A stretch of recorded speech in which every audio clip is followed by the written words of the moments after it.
तर चला एस्पिरंट्स समजून घेऊया एक इम्पॉर्टंट कॉन्सेप्टला या लेक्चरच्या माध्यमातून, ते म्हणजे ब्लड फॉर्मेशन कसं होतं. आणि कलेक्टिव्हली या ब्लड फॉर्मेशनच्या कॉन्सेप्टला आपण हिमॅटोपोएसिस किंवा याला अजून एक नेम दिलं जातं एस्पिरंट, दॅट इज हिमोपोएसिस. याचा अर्थ असा असतो फॉर्मेशन ऑफ ब्लड सेल्स. मग आपल्याकडे ब्लड सेल्स किती टाइप्सचे आहेत? तर एस्पिरंट्स आपल्याकडे ब्लड सेल्स खूप साऱ्या टाइप्सचे आहेत. ब्लड मध्ये आरबीसी आहेत, ब्लड मध्ये डब्ल्यूबीसी आहेत. डब्ल्यूबीसी मध्ये पण 2 क्लास आहेत. पहिला क्लास आहे ग्रॅन्युलोसाइट्स, सेकंड क्लास आहे अग्रॅन्युलोसाइट्स. याच्यामध्येच आपल्याकडे लिम्फोसाइट्स बी आहेत. याच्यामध्येच आपल्याकडे यांचे पुन्हा वापस मोनोसाइट्स आहेत. लिम्फोसाइट्स मध्ये 3 क्लास आहेत, बी लिम्फोसाइट, टी लिम्फोसाइट्स आणि एनके सेल आहेत. तर मग आता अजून एक पार्ट असतो याच्यामध्ये, दॅट इज प्लेटलेट्स. प्लेटलेट्स पण ब्लडच्या मध्ये आहेत. मग आता हिमॅटोपोएसिस म्हणजे काय की आपल्याला ह्या सगळ्यांचं सिंथेसिस सांगायचंय. So we wanted to explain every synthesis. प्रत्येकाचं सिंथेसिस तुम्हाला सांगावं लागेल. यामध्ये एस्पिरंट थोडंसं समजून घेण्याचा पार्ट आहे तो म्हणजे की हे जे ओरिजिनेशन होतं सगळ्या ब्लड वेसलचं, हे ओरिजिनेशन होत असतं एका प्रिमिटिव्ह सेल पासून. प्रिमिटिव्ह सेल म्हणजे कोण असतो? हा सगळ्यात आधीचा सेल असतो. या एका सेल पासून सगळे सेल तयार होणार आहेत. RBC, platelets, neutrophils, acidophils, basophils, monocytes, lymphocytes आणि एनके सेल्स, सगळ्यांचं सिंथेसिस होणार आहे. पण सगळ्यांचे प्रिकर्सर हे वेगवेगळे, सगळ्यांचे कॉलिनिकल स्टिम्युलेटर फॅक्टर जे आहेत ते वेगवेगळे. म्हणून या पॉइंटला एक्झाम मध्ये बरंच वेटेज देण्यात आलेलं आहे. तर एस्पिरंट्स पीवायक्यू मधला पहिला क्वेश्चन समजून घ्या. तो म्हणजे काय की ल्युकोसाइट्स हे जे आहेत, सो त्याच्यामध्ये आपण डब्ल्यूबीसी म्हणतो. याच्यामध्ये सांगण्यात आलं की granulocytes are synthesized from which of the following stem cells. मग आता तुम्हाला हे माहिती पाहिजे की ग्रॅन्युलोसाइट्सचं प्रिकर्सर कोण आहे, प्रिमिटिव्हच्या नंतरचा इंटरमिडिएट फॉर्म कोण आहे, जिथून हे तयार झाले. सो हा क्वेश्चन आपल्या पीवायक्यू मध्ये आहे. म्हणून आपण काय करणार आहोत, सगळ्यात आधी तुमच्या समोर एक चार्ट मी घेऊन आलेला आहे. आणि एस्पिरंट्स थोडंसं लक्ष देऊन ऐका, कारण याच्यामधून आलेला एक क्वेश्चन तुम्हाला एक बडक देऊ शकतो आणि हे इतकं इझी पण आहे. सो आतापर्यंत आपण ब्लड फॉर्मेशन हे एवढं डिटेलमध्ये कधी पाहिलं असेल की नसेल, पण आता तुम्हाला हे एवढं डिटेलमध्ये पाहायचंय. सो एस्पिरंट्स सगळ्यात पहिल्यांदा हा तुमचा एक सेल आहे. सो हा असतो तुमचा प्रिमिटिव्ह सेल. प्रिमिटिव्ह सेल म्हणजे कोण? जो सगळ्यात पहिला सेल. सो जिथून आता हे सगळे सिस्टमची सुरुवात होणार आहे.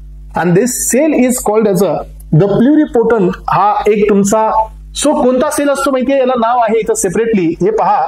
दिस is PHSC cell. What is this?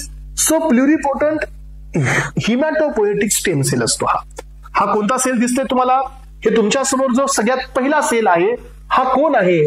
So this is pluripotent hematopoietic stem sale.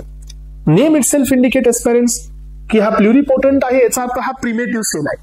Stem cell आहे म्हणजे हा पूर्ण मॅच्युअर्ड नाही आहे. सो यांचं डिव्हिजन पुढे होणार आहे. आणि ह्या एका सेल पासून तुम्हाला RBC, platelets, acidophils, neutrophils, basophils, monocytes, lymphocytes आणि एनके सेल, म्हणजे टोटल जर तुम्ही पाहिलं तर 8 सेल्स इथं सिंथेसाइज होणार आहे. मग आपल्या एक्झामसाठी काय इम्पॉर्टंट आहे? याचे प्रिकर्सर्स. आपल्या याच्यासाठी काय इम्पॉर्टंट आहे? याच्यामध्ये लागणारे तुम्हाला हॉर्मोन्स. सो स्टिम्युलेटिंग हॉर्मोन्स हे आपल्या लक्षात ठेवायचे. मग आता पहा, सगळ्यात पहिल्यांदा आपण सुरुवात करूया आरबीसीच्या प्रोडक्शनची. आणि आपण हे पाहूया की आरबीसी हे कसे तयार होतात. तर एस्पिरंट तुमच्या समोर ही जी डायग्राम आहे याला थोडंसं मी झूम करतो, जेणेकरून तुम्हाला क्लिअर ही डायग्राम दिसायला पाहिजे. तर हे तुमचे जे आहेत हे प्लुरिपोटंट हिमॅटोपोएटिक स्टेम सेल आहेत. याचे 2 क्लास पडतात. एक क्लास येतो कॉलनी फॉर्मिंग ब्लास्टोसाइट्स. लक्षात ठेवा, हे कॉलनी हा जो वर्ड आलेला आहे, जो नंबर ऑफ सेल तयार करतो दॅट इज कॉलनिकल सेल्स. म्हणजे हा पुढे जाऊन वेगवेगळे सेल्स या ठिकाणी तयार करणार आहे. तर हा कॉलनी फॉर्मिंग ब्लास्टोसाइट आहे. तिकडे जो तयार होतो दॅट इज लिम्फोसाइट किंवा लिम्फॉइड फॉर्मिंग ब्लास्टोसाइट्स असतात. इकडे पहा, हे पहा, हे लिम्फॉइड. इथं पहा, जो सेकंड क्लास तुमच्या समोर आलेला आहे that is lymphoidal stem cell. इकडे जो पहिला क्लास आला तो कोण आहे? Colony forming blastocytes. हे पण एक तुमचे स्टेम सेलच आहेत. सो यामध्ये आता पहिल्यांदा लक्षात ठेवा की हा जो सेकंड फॉर्म आहे स्टेम सेलचा, याच्यावरती वेगळे वेगळे हॉर्मोन्स काम करणार. जर समजा या स्टेम सेलवरती ऍस्पायरंट जरा लक्ष देऊन ऐका, कारण हे सिंथेसिस तुम्हाला इझी पण जाईल आणि जर तुम्ही कन्फ्युज केला तर हे सिंथेसिस तुम्हाला खूप कन्फ्युज राहील. त्यामुळे लक्ष हे तुम्हाला इथं द्यायचंय. समजून घ्या की पहिला सेल तयार झालाय कॉलनी फॉर्मिंग ब्लास्टोसाइट आणि तिकडे जो तयार झालाय तर तो झाला लिम्फॉइडल स्टेम सेल. असे दोन सेल मध्ये तुमचा जो प्लुरिपोटेंट सेल होता तो डिवाइड झालेला आहे. मग आता या सेलवरती डिपेंड आहे की कोणता हॉर्मोन काम करेल.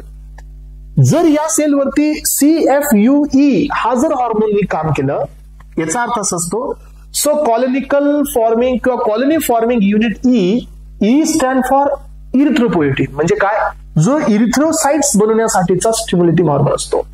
जर यांनी या सेलवरती काम केलं तर एस्पायरेंट्स हे कॉलनी फॉर्मिंग ब्लास्टोसाइट हे यानंतर कन्वर्ट होतात प्रो इरिथ्रोसाइट मध्ये. प्रो इरिथ्रोसाइट हे नंतर कन्वर्ट होतात अर्ली नॉर्मोब्लास्ट मध्ये. अर्ली नॉर्मोब्लास्ट हे कन्वर्ट होतात इंटरमिडिएट नॉर्मोब्लास्ट मध्ये. इंटरमिडिएट नॉर्मोब्लास्ट हे कन्वर्ट होतात लेट नॉर्मोब्लास्ट मध्ये. लेट नॉर्मोब्लास्ट हे रेटिक्युलोसाइट्स मध्ये कन्वर्ट होतात आणि फायनली एस्पायरेंट्स या ठिकाणी तुम्हाला रेटिक्युलोसाइट पासून आरबीसी तयार होतात. याचा अर्थ तुम्हाला क्वेश्चन मध्ये काय येणार आहे की RBC is a synthesized from which of the following cell. तर तुम्हाला सांगायचंय सो तो आहे तुमचा कॉलनिकल फॉर्मिंग ब्लास्टोसाइट पहिल्यांदा. जर त्याच्या पलीकडे क्वेश्चन आला तर सांगायचं प्रो इरिथ्रोसाइट हा दुसरा सेकंड इंटरमिडिएट फॉर्म असतो. आणि which hormone is going to be stimulate, so CFUE हा हार्मोन स्टिम्युलेट करत असतो. चला तर सगळ्यात पहिल्यांदा आपण आरबीसी बनवून घेतले. आता आपण चाललेले आहोत सो आपल्या प्लेटलेट्सला बनवू आपण आधी. WBC ला स्टार्ट करण्याआधी फर्स्ट ऑफ ऑल आपण प्लेटलेट्सला क्लिअर करून घेऊया. मग आता हा जो सेल आहे या सेलवरती जर CFUM जर ऍक्ट करत असेल, हा एक कोण आहे तर हा ग्रोथ हॉर्मोन आहे. ग्रोथ हॉर्मोन म्हणण्यापेक्षा हा हिमॅटोपोएसिसचा हॉर्मोन आहे जो की हिम प्रोडक्शन म्हणजे ब्लडचं प्रोडक्शन करतो. हा CFUM that is colonical so जो फॅक्टर आहे युनिट आहे so that M stand for mega karyocytes. हा मेगा कॅरोसाइट मध्ये याचं कन्व्हर्जन करतो आणि सो मेगा कॅरोटिसाइट्स हे कन्वर्ट होऊन पुढे जाऊन तुम्हाला मिळतात प्लेटलेट्स. सो एस्पायरेंट्स आतापर्यंत आपण 2 सेलला इथं बनवलेलं आहे. यानंतर आता मी चाललोय तिसऱ्या सेलकडे एस्पायरेंट्स आणि थर्ड सेल असतो माझा तो म्हणजे WBC. आता WBC मध्ये तर भरपूर गोष्टी आहेत. WBC मध्ये ग्रॅन्युलोसाइट्स बी आहेत, WBC मध्ये अग्रॅन्युलोसाइट्स बी आहेत. सो WBC मध्ये आपण पाहतो की ग्रॅन्युलोसाइट्स मध्ये सो 3 क्लास येतात. मोनोसाइट्स, त्यानंतर येतात 3 क्लास येतात ऍसिडोफिल्स, बेसोफिल्स अँड न्यूट्रोफिल्स येतात. ग्रॅन्युलोसाइट्स मध्ये मोनोसाइट्स आणि लिम्फोसाइट्स येतात. तर एस्पायरेंट्स इथं लक्षात घ्या की आता आपण या जो तुमचा सेकंड इंटरमिडिएट फॉर्म असतो दॅट इज कॉलनिकल और कॉलनी फॉर्मिंग ब्लास्टोसाइट याच्यावरती सो तुमचे 2 हार्मोन काम करतात. यामध्ये सो एक हार्मोन असतो CFUG आणि दुसरा हार्मोन असतो CFUM. जर हा G असेल एस्पायरेंट्स तर इथं तयार करेल myoblast. Very very very important. This is myeloidal stem cell. हा क्वेश्चन पण तुमच्या PYQ मध्ये आलेला आहे. सो WBC मध्ये ग्रॅन्युलोसाइटचा जो प्री फॉर्म असतो तर तो असतो मायलॉइडल स्टेम सेल म्हणजे मायोब्लास्ट. हे पहा हा फॅक्टर कोणता काम करेल माहितीये का, सो CFUG हा फॅक्टर काम करणार आहे. G stand for what, granulocyte factor. मग ग्रॅन्युलोसाइट फॅक्टरने जर काम केलं तर मायोब्लास्ट तयार होईल. मायोब्लास्ट मधून प्री मायोब्लास्ट हे तयार होतील आणि सो यानंतर यांच्यापासून न्यूट्रोफिल मायलोसाइट्स, इसिनोफिल मायलोसाइट्स आणि बेसोफिल मायलोसाइट्स आणि ह्या तिघांपासून तुम्हाला 3 ग्रॅन्युलोसाइट्स मिळतील एस्पायरेंट्स. ते म्हणजे एक असेल न्यूट्रोफिल, सेकंड वन असेल एसिनोफिल्स आणि थर्ड वन असेल बेसोफिल्स. तर तुमच्या इथं ग्रॅन्युलोसाइट्स तयार झालेले आहेत आणि ग्रॅन्युलोसाइट्स तयार होत असतात एस्पायरेंट्स सो मायलोब्लास्ट म्हणजे मायलॉइडल स्टेम सेल पासून. तर हा क्वेश्चन तुमच्या ड्रग इन्स्पेक्टरच्या पाठीमागच्या PYQ मध्ये आलेला आहे. यानंतर आता आपण पाहतो की याच सेल पासून मोनोब्लास्ट बी तयार होतात. मग ज्याला मोनोब्लास्ट तयार होतील त्याला इथं जो हार्मोन काम करेल हा हिमॅटोपोएटिक हार्मोन तो असेल CFUM. M stand for monocytes. हे मोनोसाइटचा हार्मोन असेल. मग याच्यापासून मोनोब्लास्ट आणि मोनोब्लास्ट पासून तुम्हाला प्री मोनोसाइट्स आणि प्री मोनोसाइट पासून मिळतील मोनोसाइट. याचा अर्थ काय की आपल्याकडे जे ग्रॅन्युलोसाइट्स आहेत याचे 3 आरबीसी, प्लेटलेट्स आणि तिकडला अग्रॅन्युलोसाइटचा 1 म्हणजे मोनोसाइट हे सगळेच्या सगळे सो कॉलनी फॉर्मिंग ब्लास्टोसाइट्स पासूनच तयार होतात. आणि राहिला प्रश्न आता एकाचा, तो म्हणजे तुमच्या लिम्फचा किंवा लिम्फोसाइटचा. तर तो जो तुमचा पहिला प्लुरिपोटंट सो हिमॅटोपोएटिक स्टेम सेल होता, याचं कन्वर्जन झालं लिम्फॉइडल स्टेम सेल मध्ये आणि याच्यापासून झालं लिम्फोब्लास्ट. आणि लिम्फोब्लास्ट पासून तुम्हाला इथं दोन जण मिळतात, एक तर लिम्फोसाइट्स आणि या ठिकाणी NK सेल्स. तर एस्पिरंट अशा प्रकारे आपण हिमॅटोपोएसिसला कव्हर अप केलेला आहे या सेशन मध्ये. सो एकदा मी रिकॉल करतो. समजून घेण्याचा प्रयत्न करा की कशा प्रकारे आपल्या बॉडीमध्ये ब्लडचे सेल्स हे फॉर्म होतात.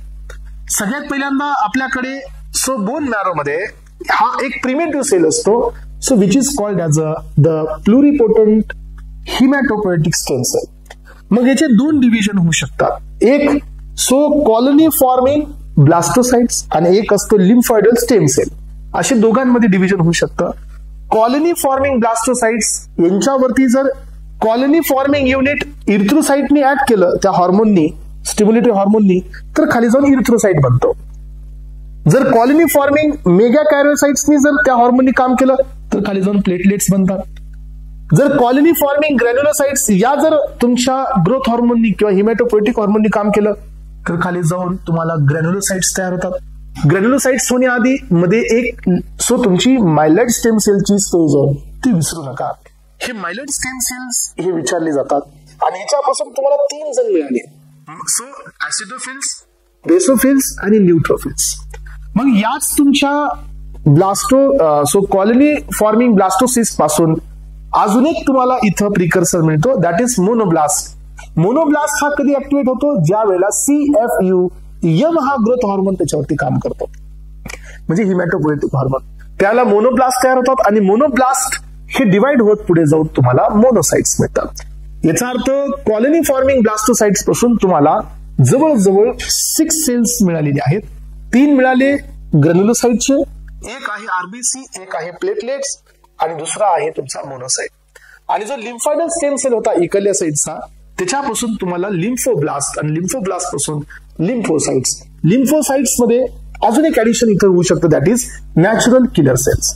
तर अशा प्रकारे एस्पिरंट्स आपण या लेक्चरमध्ये हिमॅटोपोएसिस इथं कंप्लीट केलेलं आहे.